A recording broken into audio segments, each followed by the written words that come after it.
Hey guys, what's up and welcome back to my channel. আৰু আজি গৈ আছো যোৰহাটৰ গ্ৰন্থমেলালৈ আৰু তাতে দুখন কিতাপৰ অফিচিয়েল ইনগ্ৰেশ্যন অনুষ্ঠান আছে আৰু তালে মোক নিমন্ত্ৰণ দিছে সেইকাৰণে যথেষ্ট মই সুখী হৈছো আৰু সেই অনুষ্ঠানলৈ অসমৰ চিৰপৰিচিত বহুতো ব্যক্তি আহিছে সকলোকে আপোনাক দেখাব ভিডিঅ' আৰু লগতে সেই কিতাপৰ লেখিকাৰ পৰা মই দুআষাৰমান মনৰ কথা জানিবলৈ চেষ্টা কৰিম গতিকে সকলোকে এতিয়া মই লগ পাই আছো যোৰহাটৰ গ্ৰন্থমেলাত আমি মূল অনুষ্ঠানলৈ যাব বিচাৰিছো আশা কৰিম আপোনালোকৰ সহযোগিতা পাম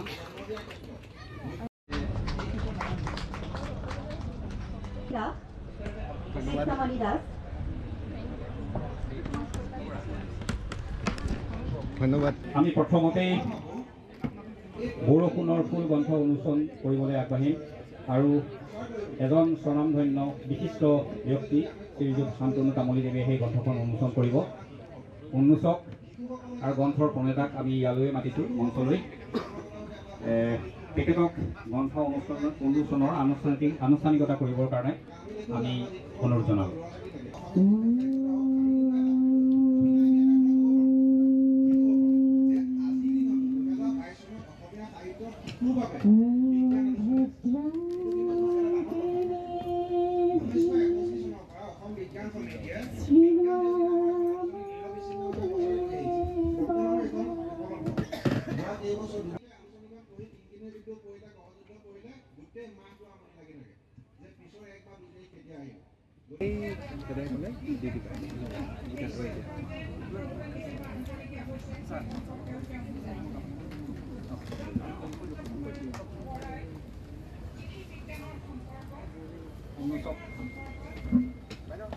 গ্ৰন্থ উন্মোচক মহোদয়ক এখন অকণমান সন্মান জনাব বিচাৰিছে জিতুল বৰাই এখন চেলেং চাদৰেৰে বসন্ত গোস্বামী ছাৰক তেখেতে সন্মান জনাব বিচাৰিছে সৃষ্টি বকুল বনিতাকো আমি ষ্টেজলৈ মাতিছোঁ মঞ্চলৈ তেখেতৰ আৰু আমাৰ শান্তনু তামুলী ছাৰকো এখন চেলেং চাদৰেৰে সন্মান জনাইছে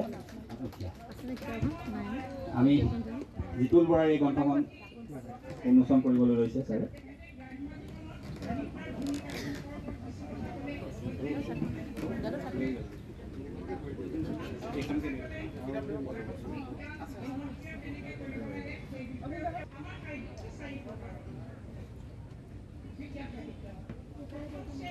আৰু এতিয়া আমাৰ মাজত আছে আমাৰ সকলোৱে চিৰপৰিচিত আৰু আজি যিখন গ্ৰন্থ উন্মোচন হৈ গ'ল বৰষুণৰ ফুল গ্ৰন্থখনৰ লেখিকা সৃষ্টি বকুল বাইদেউ আৰু বাইদেউৰ পৰা মোৰ ভিডিঅ'ছে পঢ়িলে দুআষাৰমান মন্তব্য পাম দেখা কৰিলোঁ নমস্কাৰ ধন্যবাদ অৰিন্দম মই বহুত তোমাক আন্তৰিক ধন্যবাদ জ্ঞাপন কৰিছোঁ আজি এই অনুষ্ঠানটো ইমান ধুনীয়াকৈ হ'ল যে যোৰহাট গ্ৰন্থমেলা য'ত মানে আজি বহুত পাঠকবৃন্দ গ্ৰন্থপ্ৰেমী ৰাইজ একত্ৰিত হৈছে আৰু ইয়াত নীলভৱন বৰুৱা পুৰণি যিখন প্ৰেক্ষাগৃহ তাত তেখেতক প্ৰথম শ্ৰদ্ধাঞ্জলি জ্ঞাপন কৰিছোঁ যিখন প্ৰেক্ষাগৃহত আজি আমাৰ বৰষুণৰ ফুল আৰু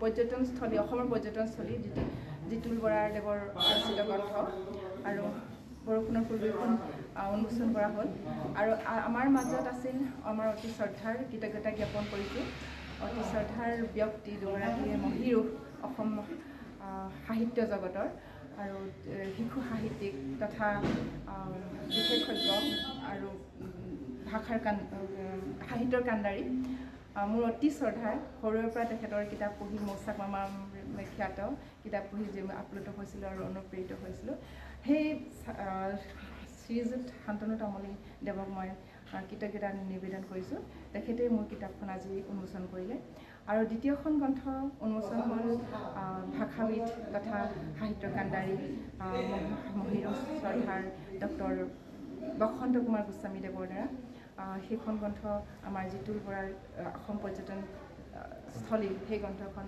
উন্মোচন কৰা হ'ল সেই ব্যক্তিলৈ মই বহুত কৃতজ্ঞতা জ্ঞাপন কৰিছোঁ আজিৰ অনুষ্ঠানটোত আমাৰ বিশিষ্ট অতিথিসকল বিভিন্ন বিশ্ববিদ্যালয় আৰু মহাবিদ্যালয় তথা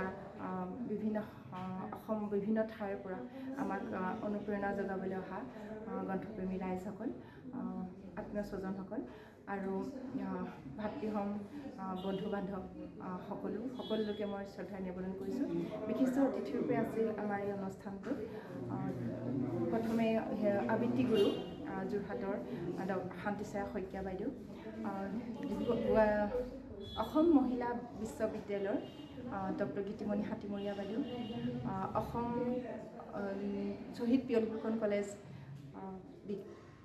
বিশিষ্ট সমালোচক অধ্যক্ষ ডক্টৰ ধ্ৰুৱজ্যোতি নাথদেৱ, অসম মহাসত্ৰৰ সাংস্কৃতিক বিশ্ববিদ্যালয়ৰ অধ্যক্ষ, সাংস্কৃতিক মহাবিদ্যালয়ৰ অধ্যক্ষ ডক্টৰ ৰঞ্জিত কুমাৰ হাজৰিকা দেৱ আৰু মধুস্মিতা বৰুৱা চাংগাকটি বাইদেউ, বাহানা মহাবিদ্যালয়, গ্ৰন্থাগাৰিকা দুগৰাকী ডক্টৰ অৰুণিমা গগৈ আৰু ডক্টৰ কেন্দ্ৰীয় বিদ্যালয়ৰ যোৰহাট কেন্দ্ৰীয় বিদ্যালয়ৰ মধুমিতা সন্দিকৈ।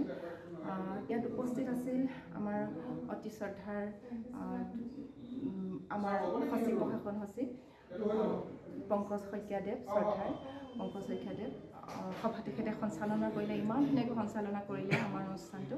আৰু ইয়াৰ আমাৰ দৰ্শনা বৰুৱা, তেখেতক মই শ্ৰদ্ধা জ্ঞাপন কৰিছোঁ। বৰষুণৰ ফুল আৰু পাঠকবৃন্দক এই আপাহতে মই শ্ৰদ্ধা আৰু কৃতজ্ঞতা জ্ঞাপন কৰিছোঁ এইকাৰণে, তেওঁলোকৰ একান্ত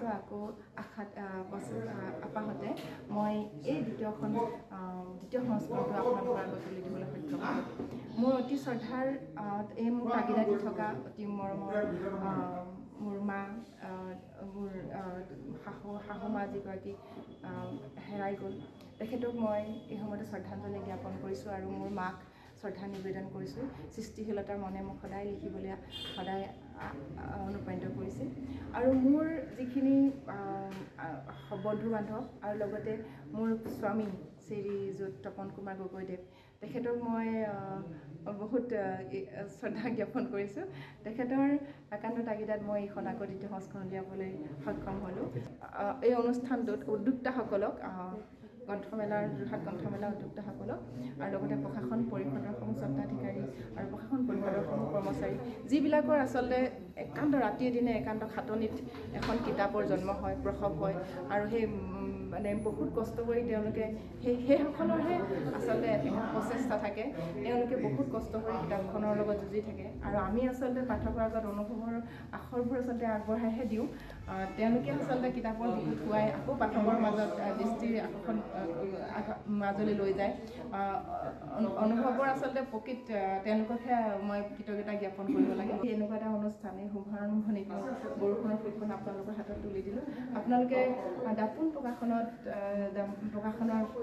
কিতাপখন পাব আৰু সেই গ্ৰন্থখন আপোনালোকে আদৰি ল'ব বুলি মই প্ৰথম সংস্কৰণটোৰ দৰে দ্বিতীয় সংস্কৰণটো আদৰি ল'ব বুলি আশা কৰিলোঁ। আৰু আপোনালোকৰ যিখিনি মোক অনুপ্ৰেৰণা যোগাব বুলি আশা কৰিছোঁ, সেইখিনি যাতে মই আকৌ সৃষ্টি কৰিব পাৰোঁ আৰু সৃষ্টিৰ বাটলৈ আগুৱাই যাব পাৰোঁ, তাকে আশা কৰিলোঁ। ধন্যবাদ। নমস্কাৰ। আজি যোৰহাট বুক ফেয়াৰত যি দুখন কিতাপ উন্মোচন হ'ল, বিশেষকৈ সৃষ্টিবকুল বিনীতাৰ বৰষুণৰ ফুল কিতাপখন উন্মোচন কৰাৰ এই মহেন্দ্ৰ ক্ষণত মই এটাই কথা কওঁ, তেখেতৰ কিতাপখন উন্মোচন কৰোঁতে এজন মহিৰুষ, তেখেত হ'ল মৌচাক মামা শান্তনু তামুলী, তেখেতে উন্মোচন কৰিছে, অতি ভাল পাইছোঁ। তাৰ লগতে ডক্টৰ বসন্ত কুমাৰ গোস্বামীদেৱো সেই অনুষ্ঠানতেই আছিলে। দুয়োজনৰ লগতে বিভিন্ন ক্ষেত্ৰত দক্ষতা থকা মহিৰুষ স্বৰূপ বিশিষ্ট ব্যক্তি আছিলে। সকলোলৈকে মই ধন্যবাদ জনাইছোঁ। আৰু লগে লগেই সৃষ্টিবকুল বিনীতাৰ যিখন কিতাপ আজি পাঠক সমাজৰ মাজলৈ আগবঢ়াই দিছে, আমি দুৰ্দান্ত আশাবাদী তেখেতৰ পুথিখনে পাঠক সমাজক বিচৰা মতে তেখেতৰ যি বিচাৰিছে সেইখিনি পাব আৰু কিতাপখন সকলোৱে আদৰি ল'ব বুলি মই আশা কৰিছোঁ, যাতে অনাগত দিনত তেখেতলোকে নতুন সৃষ্টি কৰিবলৈ সুবিধা পায়। আৰু তেখেতৰ লিখনিসমূহত আমি প্ৰতিশ্ৰুতি আছে বুলি আমি আশা কৰিব পাৰোঁ। এইকাৰণে লিখনিসমূহ যথেষ্ট সমাজৰ ক্ষেত্ৰত তেখেতে বিশেষ গুৰুত্ব দিছে, নিপীড়িত জনসাধাৰণৰ কাৰণে। আৰু তেখেতে এটা সৰল মন লৈ কিতাপখন যে প্ৰকাশ কৰিছে, সেই কথাটো কিতাপখনত সম্পূৰ্ণভাৱে প্ৰকাশ পাইছে। মই সৃষ্টিবকুল বিনীতাক মই এই আপাহতে মই এই অনুষ্ঠানটোৰ সঞ্চালক হিচাপে মই নথৈ আনন্দিত হৈছোঁ, যিহেতু গোটেই অনুষ্ঠানটোত বিশিষ্ট ব্যক্তিসকলে সুন্দৰকৈ সহযোগিতা আগবাঢ়িলে। সকলোলৈকে মই আন্তৰিক অভিনন্দন জনাইছোঁ।